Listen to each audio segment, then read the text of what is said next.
মনে হচ্ছে কিনা যে মুসলমান বসে আছে। মুসলমানের গর্জন হবে বাঘের মতো। কিসের মতো? বাঘের মতো। মুসলমান কোনোদিন আপনার চুপ থাকে না। মুসলমান অন্যায়কে আশ্রয় দেয় না। মুসলমান যে জায়গাতে খারাপ হয় সেই জায়গাতে থাকে না। যেখানে নবিয়ানা মজলিস হয় সেখানে মুসলমানরা থাকে।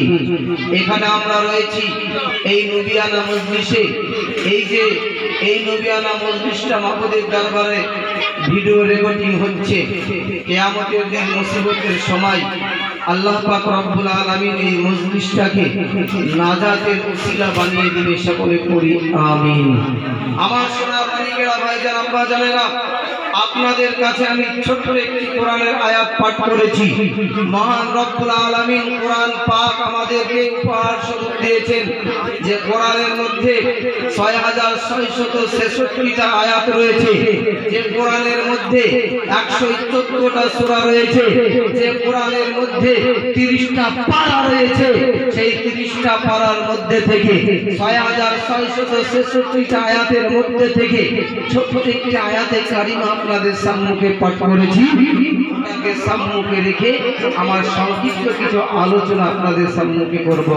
আমার সোনার মানিকেরা, আল্লাহ পাক রব্বুল আলামিন তিনার পবিত্র কালামুল্লাহ শরীফের মধ্যে বললেন, বিসমিল্লাহির রহমানির রহিম, ওয়া মা আরসালনাকা ইল্লা রাহমাতাল লিল আলামিন। কি বললেন? ওয়া মা আরসালনাকা ইল্লা রাহমাতাল লিল আলামিন। হে আমার হাবিব, আপনাকে সারা বিশ্বের জন্য আমি আল্লাহ পাক রব্বুল আলামিন রহমত স্বরূপ করে বানিয়েছি। আরেকবার বলুন সুবহানাল্লাহ। আল্লাহ পাক বললেন, আলহামদুলিল্লাহি রাব্বিল আলামিন। আমি হলাম রব্বুল আলামিন আর আপনি হলেন রহমাতাল লিল আলামিন। আমি সারা আলামের রব আর আপনি হলেন সারা আলামের রহমত। আমার নবী পৃথিবীর জমিনে এসেছিলেন রহমত স্বরূপ। নবী যখন পৃথিবীর জমিনে আসলেন, যে যুগে নবী এসেছিলেন সেই যুগটা ছিল আইয়ামে জাহিলিয়াতের যুগ। মানুষ সব আল্লাহ ভুলে গিয়েছিল। মানুষ সব দেবদেবীর পূজা করত, গাছের পূজা করত, পাথরের পূজা করত, কেউ সূর্যের পূজা করত। আপনার পৃথিবীর মানুষ সব আপনার পথভ্রষ্ট হয়ে গিয়েছিল। হাওয়া বাতাস, এক কথায় সারা পৃথিবী যেন দূষিত হয়ে গিয়েছিল। সবাই মাবুদের কাছে প্রার্থনা করেছিল, ওগো আল্লাহ, আপনি আমাদেরকে মুক্তি দেওয়ার জন্য, আমাদেরকে সৎ রাস্তা দেখাবার জন্য, আমাদেরকে ভালো রাস্তা দেখাবার জন্য আপনি একজন পথ প্রদর্শককে পাঠিয়ে দিন। রব্বুল আলামিন আদম নবী থেকে শুরু করে যত নবী পয়গম্বর পৃথিবীতে পাঠিয়েছিলেন, প্রত্যেকটা নবী রাসূলের মাধ্যমে আমার নবী মুস্তাফার বার্তা পৃথিবীর জমিনে ছড়িয়ে দিয়েছিলেন।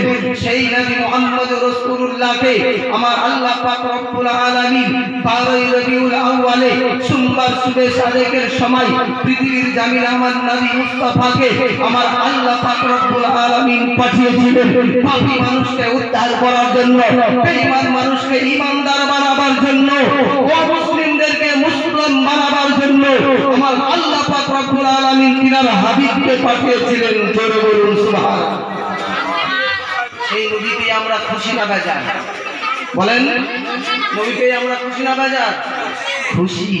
কারণ নবীর আখলাক, নবীর চরিত্র, নবীর ব্যবহার আমাদের মতো নয়। আমাদের মতো নবীর চরিত্র ছিল না। নবীর চরিত্র, নবীর আখলাক, নবীর ব্যবহার দেখে মানুষ মুগ্ধ হয়ে যেত, নবীর প্রেমে পাগল হয়ে যেত। তাদেরকে যে দেখেছে সেই কালেমা পড়ে মুসলমান হয়ে গিয়েছে। কিতাবের মধ্যে সোনার কালি দিয়ে লেখা রয়েছে, আমার নবী মুস্তাফা মক্কার জমিনে কেউ ছিল না নবীর কাছে। নবী শুধু একা কালেমার দাওয়াত দিচ্ছেন। মান ক্বালা লা ইলাহা ইল্লাল্লাহ ফাদাখালাল জান্নাহ। যে ব্যক্তিটা কালেমা পড়বে সেই ব্যক্তিটা জান্নাতি হয়ে যাবে। নবী কালেমার দাওয়াত দিচ্ছেন, কেউ মুসলমান হলেন না। সর্বপ্রথম একজন কালেমা পড়ে মুসলমান হলেন, যার নাম হলো হযরত আবু বকর সিদ্দিক। জোরে বলুন সুবহানাল্লাহ। কালেমা পড়ে মুসলমান হয়ে গেলেন। আবু জেহেল নবীর দুশমন ছিল না বন্ধু ছিল? আবু জেহেল নবীর দুশমন ছিল, যেমন আমাদের